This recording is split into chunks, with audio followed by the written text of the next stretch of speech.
a lot of us have been working, as you can see by the names on it, and some of them, I don't think Sergio's come yet. Sergio was in a conference. He was hoping to, we had it as a second thing so he could come. Okay, so hopefully some of you, if you remember in the dim recesses of your brain, you'll come across the notion of extensional criteria of identity, and there's a metaphysical choice between extensional and intensional criteria. It's actually been raised in the 4D SIG a number of times. I think when we were looking at it, we found there's a thing 2020 when we published on the top level survey, we talked about it. And there's this idea that you have this choice, and there is a group of extensional ones, Burrow, ISO 1596, HQDM, and ideas. IES wasn't around at the time. IES is another one. So there's a family of ontologies that make this extensional choice. But I think sometimes,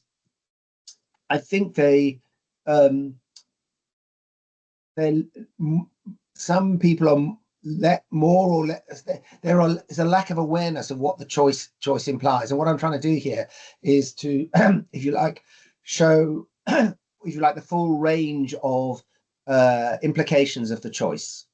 And I was just, for me at least, and hopefully for you, I was just trying to make sure what the goal is. So I think I'm not going to explain the details of too much of the details of what extensionalism is, because I think in the time frame, given the goals we haven't got enough time to do that.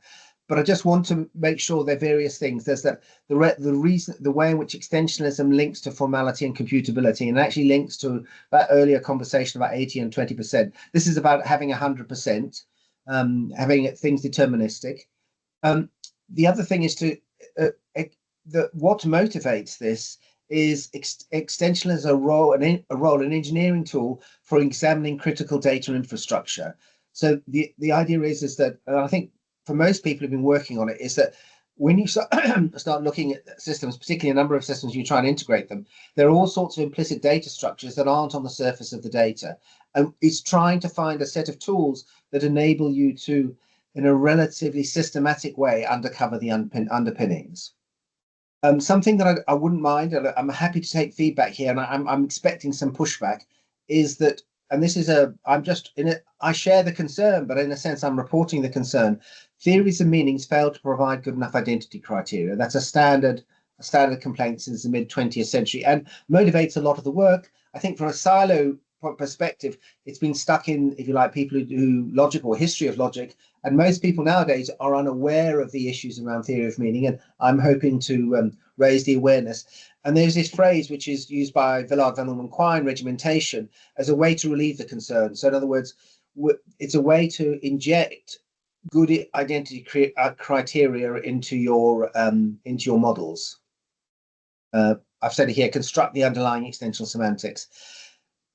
The other thing that I was my initial thing was just going to be trying to explain what extensionalism, and when I started looking into it, is that actually what is extensionalism change? Its scope changes, and I call that meta-regimentation, because what you're doing, regimentation looks at what you've got and tries to give the semantics.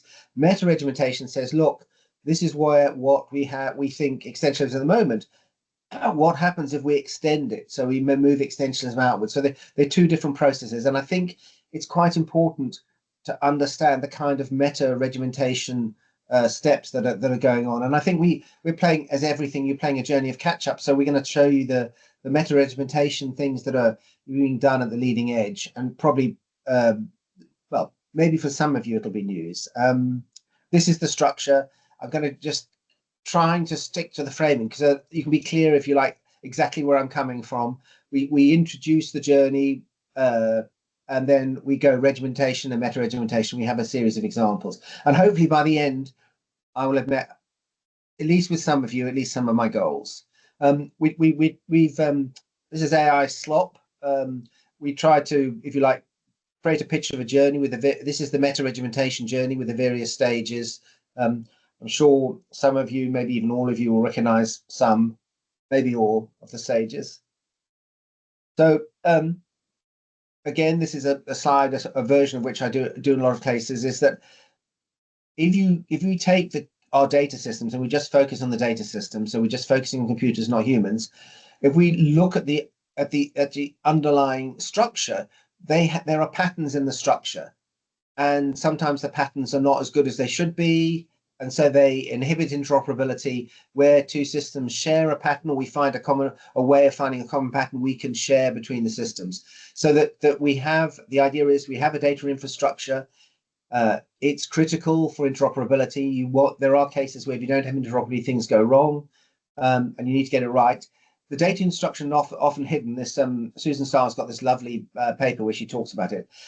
This article is in a way a call to study boring things. So if you find what I've done boring, then in a sense, Susan's right. That if you like about the topic.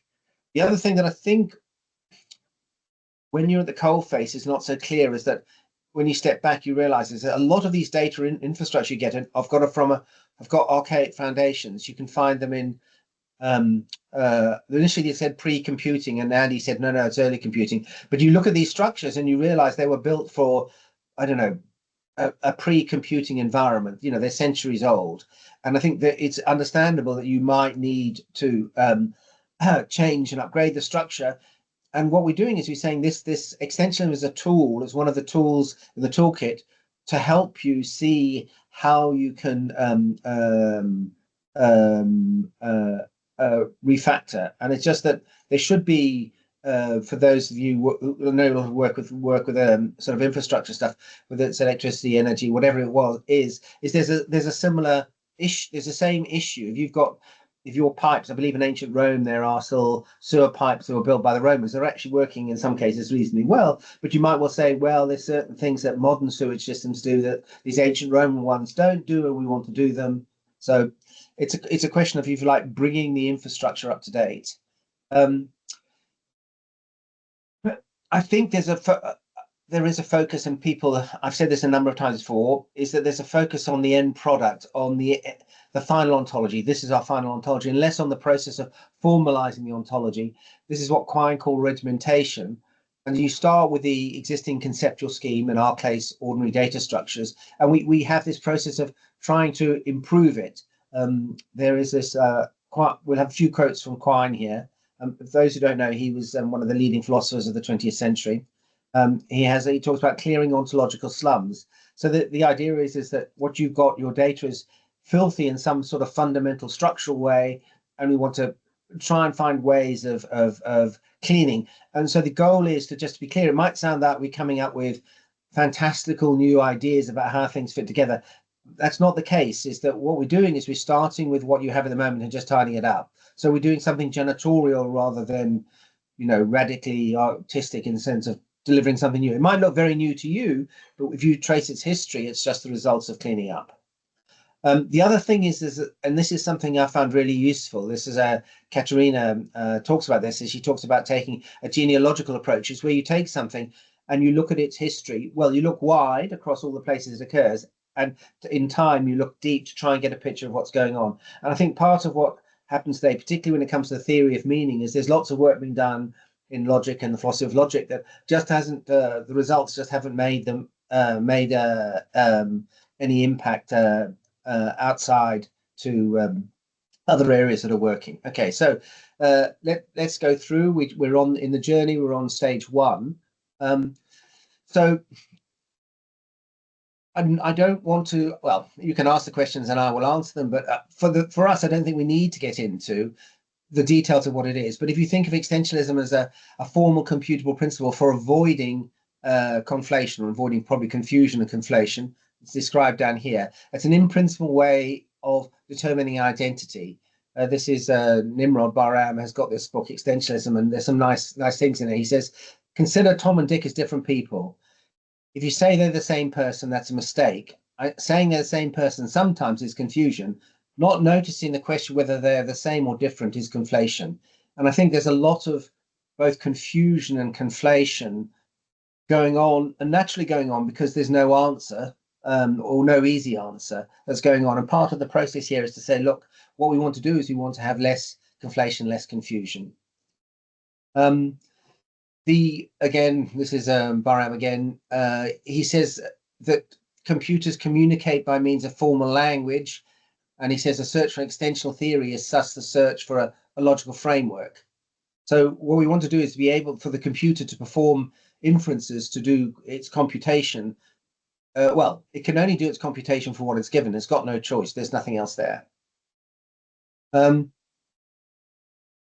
are lots of candidates for the first, the where extensionalism started. If you want something that's actually a formal structure that can actually work, it goes back to Ball.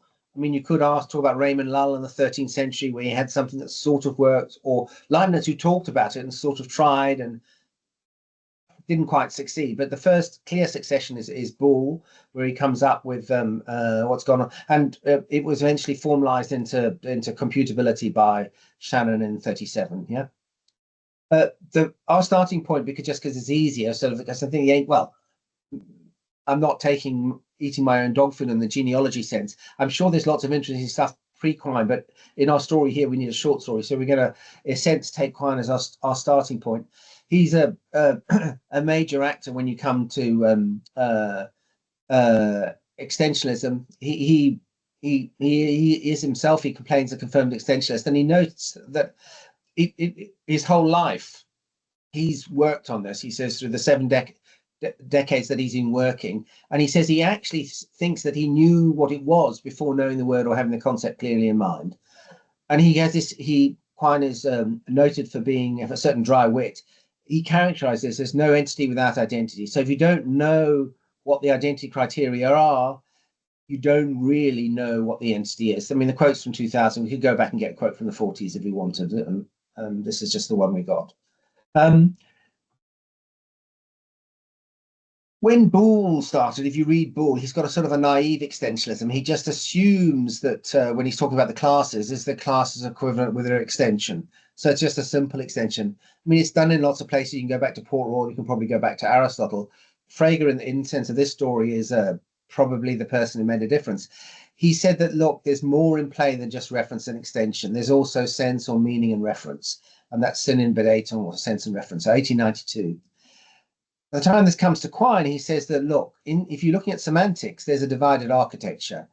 He says, now what philosophers, this is in 49, better call to a theory of reference and a theory of meaning. Now, if we go to the theory of meaning, reference is extensional because extensional means it has entities with extensional identity. But the problem is when you come to intensional, there isn't the same thing there. There's no clear notion of identity for meanings. And I've read the stuff before, but rereading it, I was surprised that if you like the how I don't know the right word, vigorous or vehement, he had a really passionate distrust of theories of meaning. So it's a pale grey law, black with fact and white with convention. It's at present meaningless by its own standards, or would be if it had standards by which to judge. I mean, that's pretty harsh. For a theory of meaning, the most conspicuous question is as to the nature of its objects. What sort of things are meaning? Okay, there are lots of these things. They just go on and on. His work has influenced the way we do things. So the way logic runs, the way everything else. The people at the, if you like it, who are doing the detailed engineering related to this are aware of these issues and work within them. I think most of the people who do conceptual modeling and do the kind of stuff we do are much less aware of these issues. It's like I can't think. It's just people just totally unaware of these issues. Andy suggested this is a Batman slaps Robin meme, in a sense that what Quine is doing is the brutal version is saying, look, if you start talking about meaning, you don't know what you're talking about. You should stop and you should try and work out what you're referring to. And I think that might be okay. If you're in a project that's got to finish tomorrow, you might not do that. But in the longer term, if you don't work out what you're talking about and you still carry on talking about meanings, you in a literal sense don't know what you're talking about. Quine came up with a solution that lots of people at the time, the 30s, 40s, they were coming up this thing of regimentation. Carnap was doing a similar exercise, maybe a bit earlier. What the idea is that if in ordinary language we think if it's got a lot of meaning, it's really loose. How do we deal with this? And so his answer was something that he called regimentation, and he has lots of books about how you do regimentation in different ways, focusing on ordinary language. And he's saying, and what in a sense he's saying that if you want to find out what things they are, if you want to look about what objects are on ontology, you need to look in your regimented theory. If you haven't got a regimented theory, you haven't got a way of working out what you're talking about. Quine, because of at the time that he was doing this, in the 30s and the 40s, was thinking in the 50s, was talking in terms of logic, and also that was his area, though he does have some interesting brief comments on computing. But I think for us in sort of the 21st century, all the same strictures apply to formal data structures. So one of the ways to think about, people talk about formalizing as if what you're formalizing, the meaning's already there and you're just surfacing it. You're just trying to uncover what's already there.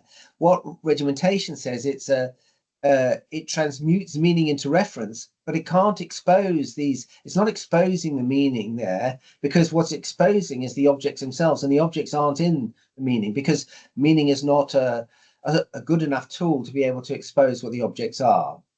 So if you like, regimentation is a constructive choice, and we'll come back to the word constructive later, rather than an analytic recovery from what it follows. You're not doing an analysis of what's there. Carnap has this a similar term. You can argue about the differences between Quine and Carnap, but he has this notion of reconstruction. You've got to go back and try and work out what it was you were actually talking about. So if you like, the Quine story is saying, look, language is riddled with obscurity. You need to regiment it.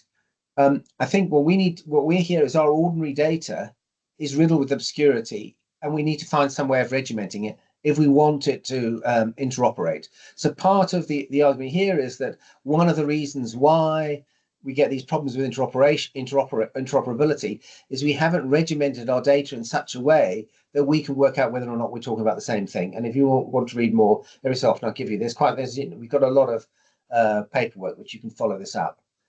So just to go through one example of regimentation, so you can probably see what the maneuver is. So in Frege's Grundlagen, he talked about the notion of abstraction and the way it works. And he said, look, if you start with these figures are actually meant to be on a Euclidean plane.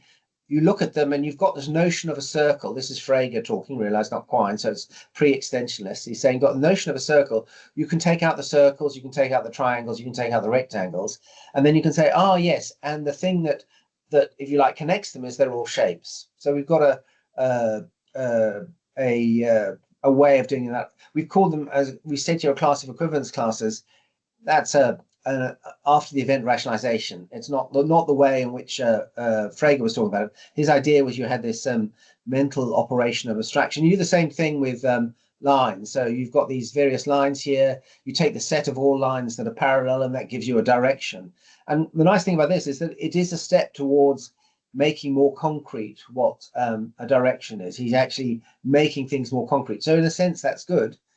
So the Fregean abstraction is not just extensional, it's dynamic. To notice that given a set of objects, you can consider an aspect of them and you can create objects. You notice you create two levels of objects. There's here the alpha direction, the beta direction, but then there's directions in general, and the same thing for the triangles, circles, and rectangles, and then shapes in general. So it's two level. But again, as we noted before, these abstract objects have both sense, meaning, and reference. So what the Fregean move is what he regiments. He says, look, what we're doing is we're just creating a set. So we would redraw this picture where the alphas here would be the set of these lines here, and the direction betas would be the set of these lines here. Yeah. So what we're doing is we're now saying we've now got this notion of a set which is extensional. It has an axiom of extensionality, and we use that to construct the objects that we need, and that's it. We don't need anything more. So Quinean abstraction naturally leads to higher order sets, which I think some of the people here will know that the standard arguments people have about whether or not you should have higher order or not in your theories.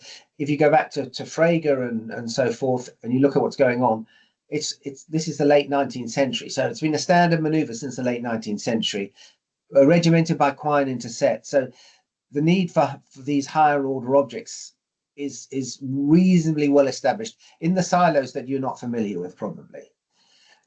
Okay, so meta-regimentation. So the regimentation starts with your data set, or in Quine's case, some text, some language, and you regiment the thing that you're given. Now, if you actually, and this is one of the reasons why I put genealogy, and if you now step back and you look at the history of extension as it goes on, what you find is that what the boundaries of extensionalism have shifted over time. They've been refined and extended. And in a sense, the process of that is like a regimentation of the boundary. So it's rather regimentation of what's inside, it's regimentation of the outside. Maybe we could call it internal, external regimentation. I don't know what the better name is. Maybe meta-regimentation isn't the best name, but it gives you the idea that what we're doing is we're regimenting the outside, not the inside. And we're going to give you a series of very quickly a series of examples of, if you like, this comes from, we'll say, our journey, but I mean they're not. It's certainly in the case of the first two, they're ones that other people have been going along on as well. So the first thing is concrete. Oh yes, this is just a small example to try and illustrate how the boundaries shift. It's not actually on the plan. So one of the things, and I recently shared posts with some of you, I think with Jonathan. So for Quine's extensionalism, he had two extensional types of things. There was physical four-dimensional objects and classes, either are physical objects or classes of classes. And the way he rationalized this, he said they're both posits. We posit them. So he's trying to put them on at the same level. Actually, if you, in terms of the community he was in, is that there was a feeling that physical objects were physical and concrete, but sets were somehow abstract objects. And there were a lot of people, his colleague Goodman, for example, who didn't want to have set theory at all and tried to get a purely mereological theory to avoid sets, because sets were abstract and well, for other reasons as well, so should be avoided. And Quine, in some of his papers, he basically says, look, you can't do formalized mathematics, and if you don't have mathematics, you can't do science. So we've got to accept sets. And in certain places, he presents this as an awkward compromise. Now, what happened in the 80s is people realized that this claim that sets were abstract, I mean, that was a sort of a mid-20th century. If you go back to 19th century, they were regarded as concepts. So they've gone through different shapes. Is that that the claim that they were abstract was a bit odd. So if you're, and we'll see in the next slide. So if you think of something abstract, it shouldn't have any location. It shouldn't have any causality. You've got the problem then, how do you know about it? There are all sorts of problems with things that are abstract. And yet set seems to be really easy for us to understand. So this is what Lewis did. Lewis said, look, sets are obviously not abstract in the sense of not being located, because they seem to be located. So I take the singleton set of myself, isn't it exactly where I am? And the set of you and me is partly where I am and where you are. And take any set you like, it's where its location is. And if you say, look, a divided location is a problem, I mean, if you imagine, I don't know, there's a group of people, they go somewhere and they then go off in their own direction. The group's in lots of different places. So divided location is not a problem. We've got lots of examples of divided location. So what happens here is this, in the Lewis's argument, is that this notion of sets being abstract disappears. So sets and physical objects are now not through posits. They're both just as concrete in terms of what's going on. So the next thing, which meta-regimentation we want to look at is to do with plurality of worlds. There's a really good link here. If you shove it in, it's Chris Menzel, Possible Worlds, and the SEP, the Stanford Encyclopedia of Philosophy, a really, really good resource. He calls it, riffing off Milton, extensionally lost. So when they started doing modal logic, they realized modal logic was, in the way it was being used, it was clearly intentional. There was no way they developed modal logic. Whenever they developed it, it ended up being intentional, not extensional. So it ended up being all of Quine's complaints about it held true. And I mean, Quine made the same complaints. Quine was a big critic of the modal logic and the way it worked. But what happened is that they realized is that if you introduce possible worlds, you can get, as he says, extensional respectability for the modal logic. There's an extensional way of dealing with modal matters. Just to get some idea of what possible worlds are, the idea is that there's our world where we are, the actual world, and then you think, oh, there's some way something could possibly be, and the idea is that this will happen on some possible world. And the next step you need to do in terms of your possible world infrastructure is you need to say anything that is possible will happen on some possible world. So once you've made that maneuver, you've now got within the scope of your extensionality every possibility. So suddenly all the things that were possible that you couldn't talk about before now become possible.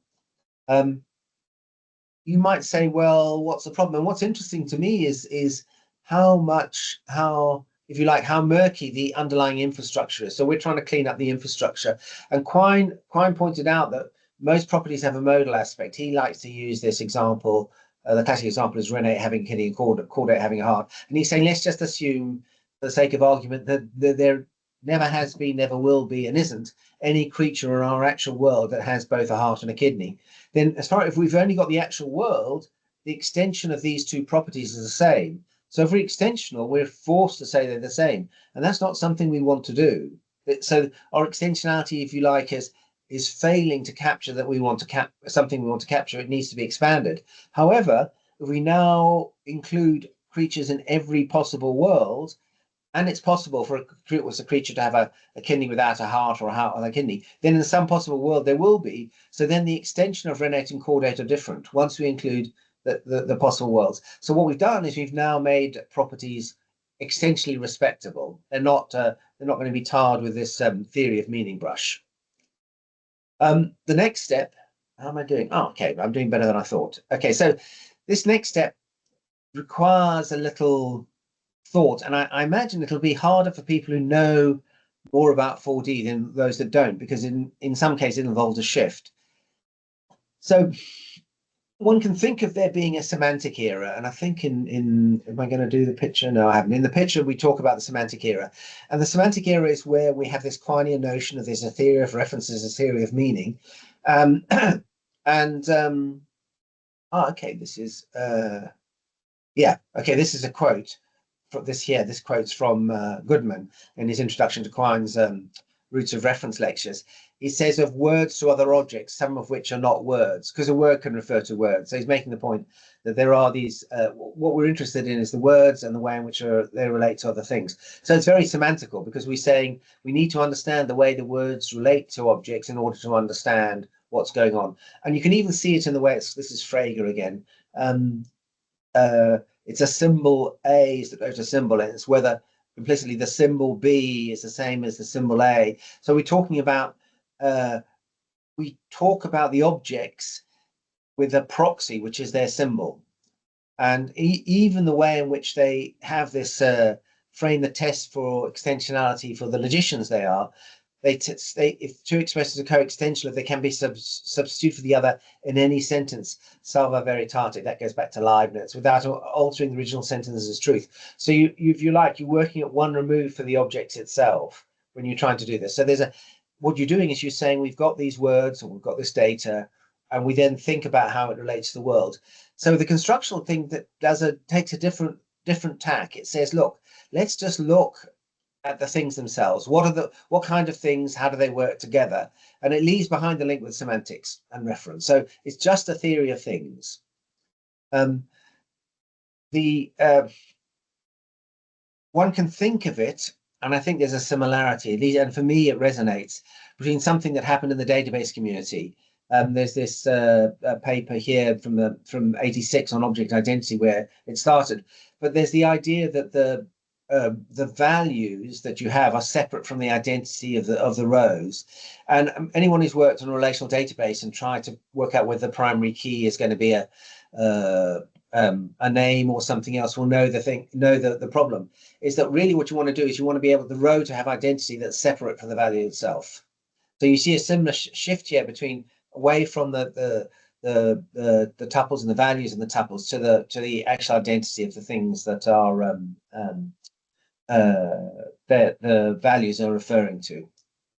So what happens with a constructional process is that you build this formal structure and you start with some givens, and then you have a series of constructions and you work out what they are. In the Burrow approach, you start up with the pluriverse, which is the sum, the fusion of all the possible worlds, and then you have a construction which is slicing, and you just slice them into all their parts. So you have this construction, you create their parts, you then have a set constructor, and you can take a set of anything and you do it. And there are various rules about what you can put into the constructor and such like, which determine the nature of the construction. But that is enough formal structure to give you all the formal infrastructure you need, we claim, to talk about reality. You get a notion of dependence. So one of the things that wasn't so clear in the theory of reference, and Kit Fine talks about this a lot. He says, consider Socrates and the singleton set of Socrates. There's something that the singleton set of Socrates is somehow dependent on Socrates, but just talking about reference doesn't explain it. But construction explains it. The other thing is that if you think about ontological parsimony being really important, you've got a relatively small set of initial objects, in our case just one, and we have two or three constructors, and then you have all the formal infrastructure you need. And the other thing that's worrying from the logical side, you can show this theory is consistent, and in fact in Sal and Oyston's paper, they do that.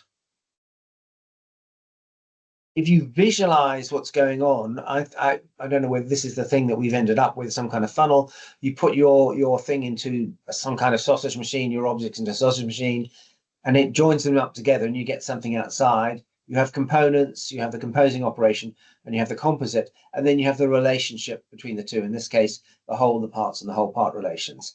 So what you've done, and there's this a paper here that we did for National Digital Twin CDBB from 21, where we go through all of these, if you like, this infrastructure that gives you all of the structure that you need.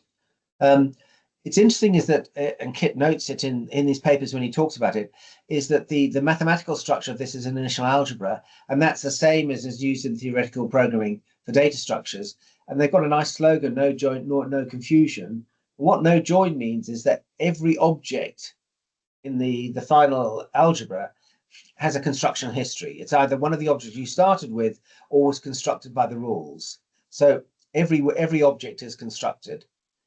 And no confusion links back to this issue we're saying the theory of meaning. So there are going to be cases where you want to say the different ways to build the same thing. So if you take the fusion of three things, A, B, and C, you can fuse A and B and C. You can fuse B and C and A, or you can fuse A, B, and C. There are three ways, there are three construction histories where you end up with the same thing. And the rules tell you how you can collapse the constructional histories into one. And that's part of what you do when you set up your constructional infrastructure.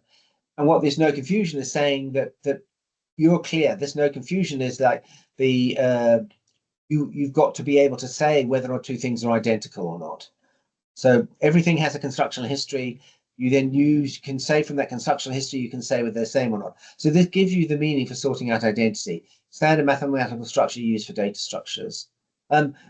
Yeah, just a nitpicking point. I think it's confusion and conflation, given the Bahram's Nimrod Barzam's earlier quote, but the sentiment's the same. The meaning's the same.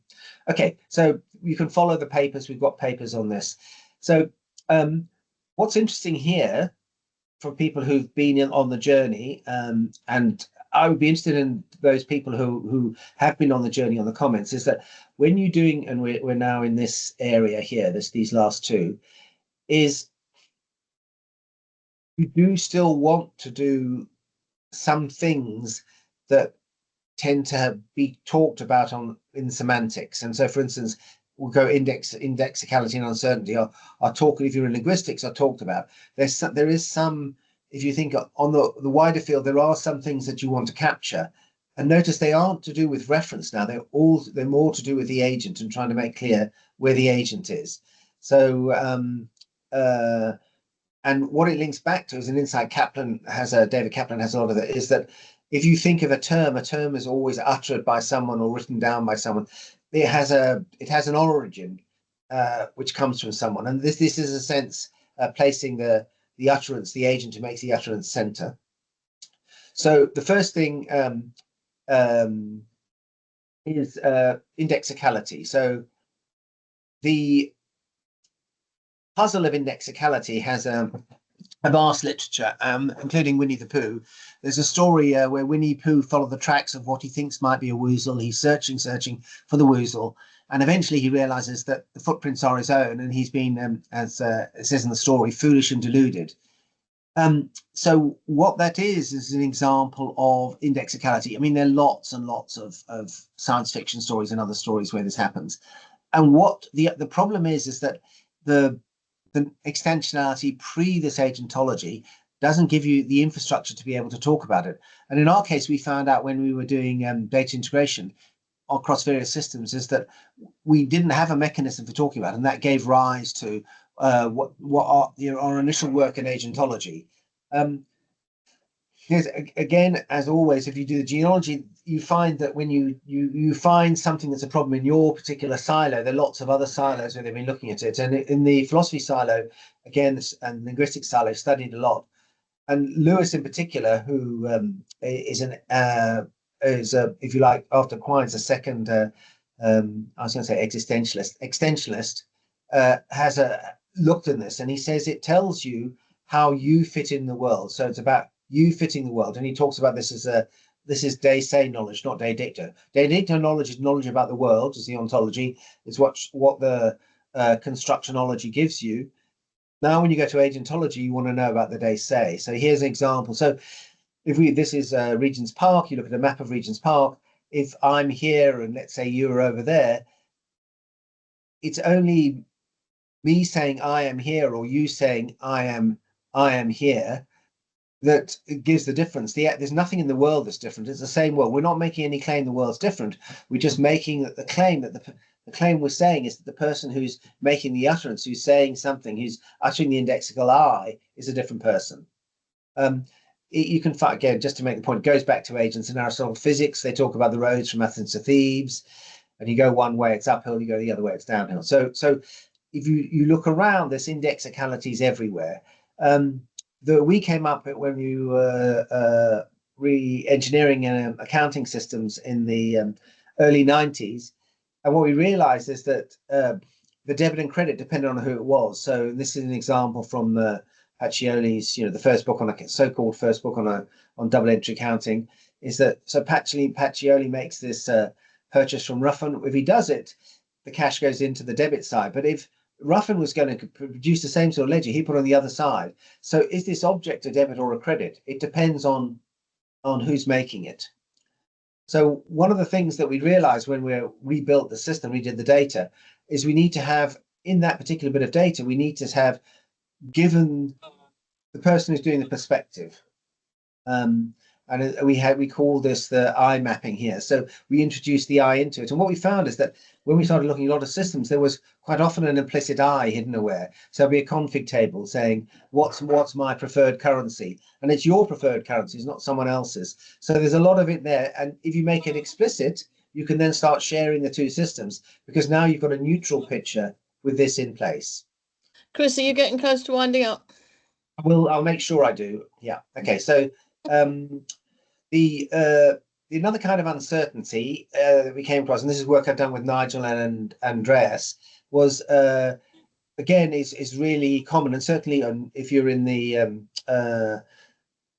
information in the sense of information gathering field or something, you know about it. And the idea here is that, in fact, I wonder whether we move on. It's easiest. Let me just see here. The idea is that Anne can be Anne could be in Edinburgh and couldn't be in Brighton. She can't be in both at the same time, but you can not know what she is. You can know that she's either in one or the other. And actually, I'm going to go through it because it'd be good to have. So when you start looking at it, it's actually quite difficult to regiment, to try and work out what the extensionists need to regiment it. But it's that work being done by Lewis on it, and what he deals with is what is the agent stochastically accessible world. So if you have a series of beliefs, there will be a series of worlds which are consistent with your belief. And what you're saying, if you're saying that I know that Anne was either in Edinburgh or in Brighton, but not in both, is that in all the worlds that I look at, Anne is either in Edinburgh or Brighton, but not in both. And I think we've got a picture of that here. So if you look, this is Anne not in Edinburgh. These things are, where are we now? I think these are Edinburgh's here. I don't know what kind of color it is. This murky color here. The pinky things are Anne's. And what we're saying is that on the 30th of March, in some worlds Anne was in Edinburgh, and some worlds we weren't. So we say these set of worlds are consistent with my belief at a time. We've got a way of talking about what you believe, what the agents believe, what the uncertainty is. And the uncertainty is that in one set of worlds, Anne's not in Edinburgh, and the other set of worlds, she is in Edinburgh. Okay. So just to go through here, yes, I'll be quick. Extensionalism is intimately linked to this idea of being computable. So if you want your interoperability to be automated, you need something that's sufficiently formal. And extensionalism is, if you like, the tool that with identity criteria gives you it. And I think she comments about, I think you remember Sophie saying that you've got to realize this refers to something in the real world. As soon as you're saying something like that, you're in this thing about, you're in this place where you want to know about the real world and whether things are the same or not. If we look at the early semantic era, you've got theories of reference and theories of meaning, and the theories of meanings fail the identity test. I mean, hopefully that you can see from the vehement comments that Quine made that he was very clear that this was a rather silly mistake to make. But he gives you an answer regimentation where you can make this meaning extensional. You can fix the confusion and conflation. The problem then is that what you need to do is you need to have your scope of your extensions. It needs to cover the kind of things you want to say. And I think what's been happening here, if you look on the journey, is there's more and more things that have been included into the divisions. And you've got this layer, just to be clear, the construction layer is a theory of things, is the ontology. And this layer of here, the indexicality and uncertainty is agentology. So these two layers. And I think, is that okay, Wendy? Yes, Chris, thank you.